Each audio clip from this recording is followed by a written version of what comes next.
All right, we know about hooks and we know about yarn, so it is time to start using them both together. Here's what we'll learn.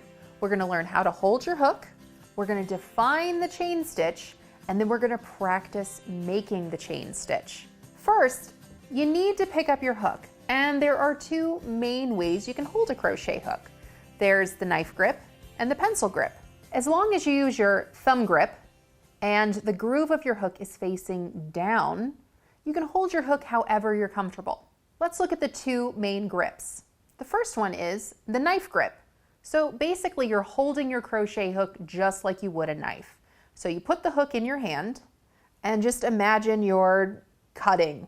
So that is the knife grip. Next is the pencil grip. Now imagine you're holding a pencil.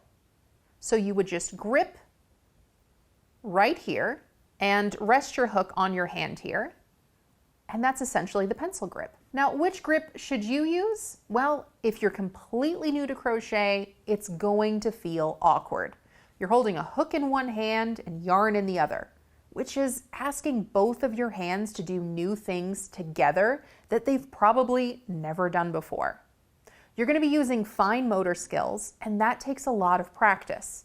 You're coordinating both of your hands to loop yarn and make fabric, and that can feel complicated in the beginning. This is a lot of new things, and they're all happening at once, and it just takes practice to get used to.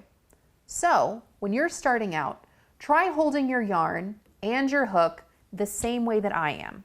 But if you're really struggling and another grip is just coming naturally and just feels more comfortable, you can go with it. What if I'm left-handed? Well, since it's going to feel weird anyway, you may be able to mimic me in the way I hold my hook just fine. In fact, most patterns are written for right-handed crocheters. So if you are crocheting left-handed, symmetrical patterns in rows or rounds can be adapted for left-handed crocheters.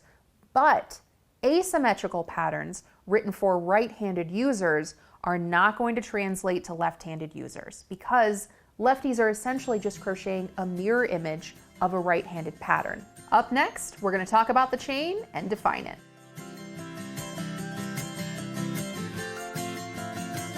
A chain is the most basic of crochet stitches. You're essentially just pulling one loop through another one.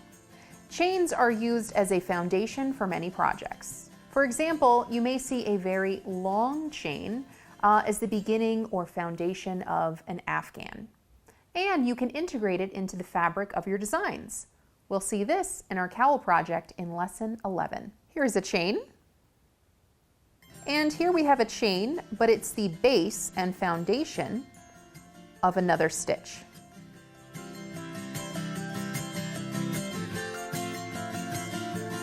And now we get to start crocheting. Before we can create our chain, we have to attach our yarn to our hook with a slip knot. And a slip knot is just an adjustable loop with a knot on it. Let's do it together in case you've never worked one before. So first, we need to leave a long tail with our tail end of our yarn, about 6 inches, because we're gonna weave it in or sew it in or fasten it to whatever project we have when we're done. Now we're going to use and work from our yarn unit over here. So with my long tail, I'm just going to create a loop and loop it around and wrap it on top of my working yarn. And then I'm going to take a little section of my working yarn and put it through or over the top of the center of this loop. And then I'm going to push that loop through that center and pull my tail, and that's my slip knot. And my tail is a little bit longer than it needs to be. It really only needs to be about 6 inches. Let's do that again one more time. So here's my tail end. Again, you need about 6 inches. And I'm going to loop that around and on top of my working yarn to create a circle. And then I'm going to take my working yarn and just make a line through the center of that circle. And then that's what I'm going to push through and out the other side. And when I hold on to that, I can pull my tail and it creates my slip knot. Now, the slip knot should be about the same size as your hook because its size is going to determine the size of your stitches. So I'm going to make my slip knot just a little bit smaller because I just want it to comfortably fit on my hook. Now that we've got our adjustable loop, we're going to hold our yarn and our hook together. Now I hold my hook in my right hand and I hold and feed my working yarn through my left hand. Try holding your yarn between your pointer and your middle fingers, and you can always adjust it later if you find something that's more comfortable. So let's pick these both up together. I'm holding my hook and I've got a knife hold, and now I'm going to pick up my yarn. I'm going to insert my hook into my adjustable loop, and you can always pull on either one of these ends just to make the loop about the same size as your hook. You just want it to comfortably glide across your hook so that you can create stitches. Now I'm going to hold my working yarn, which is coming from my yarn unit, between my pointer and my middle finger. And you just want a few inches between your adjustable loop and your fingers. And now I'm going to take my thumb and my ring finger, and I'm going to use those to hold the knot on my adjustable loop. And from here, I'm holding my yarn and I'm holding my hook, and now we're ready to start chaining. So to make a chain, what I'm going to do is make sure that my hook is always facing down, okay? You don't want it facing to the side, you don't want it facing up. Because if you do either one of those things, it's not going to be able to glide through your adjustable loop. So you always want it to be facing down. You see how it even glides off really easily when you do that. All right, now let's go through the motions to make a chain together. I'm going to take my hook, making sure it's facing downward, and I'm going to do what's called a yarn over. So I'm taking my hook and I'm wrapping it under and behind and grabbing my working yarn. And once it's wrapped around there, just like this, I'm going to, again, make sure your hook is facing down, and I'm going to grab that yarn and pull that through the loop on my hook. And when that happens, I've got one chain stitch made. Now let's do that a few more times really slowly so we can get comfortable with the motions. So I'm going to readjust, and my thumb and my ring finger are always going to hold my work into place. And these two fingers are always going to feed my yarn and hold the tension. So I'm just going to readjust so that it's very comfortable. And then I'm going to take my hook again, make sure it's facing downward, and I'm going to yarn over, which means I'm putting my hook from the front to the back, wrapping around, have my hook facing down, and I'm going to pull that through the loop on my hook again. And that's 2 chain stitches complete. Now I'm going to go a little bit faster. I'm going to take my hook, wrap it around the yarn, and pull that yarn through the loop on my hook. Let's do that one more time, just a little bit faster. Take your hook, wrap it around your working yarn, and pull that yarn through the loop on your hook.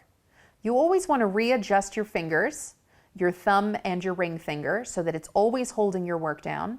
And then you can always adjust your middle finger and your pointer finger to make sure that your tension is comfortable as well. Now, let's make 15 of these chains together. I'm going to go a little bit faster. So here is 1, 2, 3, 4. Let's do 15. There is 5 and 6 and 7, 8, 9, 10, 11, 12, 13, 14, and 15. Now we're going to fasten off this chain, but we're only doing this because we're done working on this chain. If you were going to be adding more stitches or adding more to this, you would not fasten off. Fastening off basically knots the end of your work. It's cutting your yarn, and then you're going to pull that yarn end through the loop on your hook, and that's going to create a knot and tighten it into place. So I'm done working my 15 chains. Now I'm going to take my scissors, And I'm going to cut a few inches, maybe about a good 6 inches or so. Now that I've cut my yarn, I'm ready to fasten this off and create a knot. So to do that, I'm just going to pick up my work again, and I'm going to yarn over with this cut yarn and pull that yarn through the loop on my hook, but I'm not going to stop there. I'm going to pull that all the way through, and when I do that, it's going to knot the loop on my hook. And there you go. It is knotted on either end, and that is fastened off. Now that we've created our chain, let's identify some parts of this. When we created each one of these stitches, that's what's called the face. So that is the face of these stitches. And all stitches and all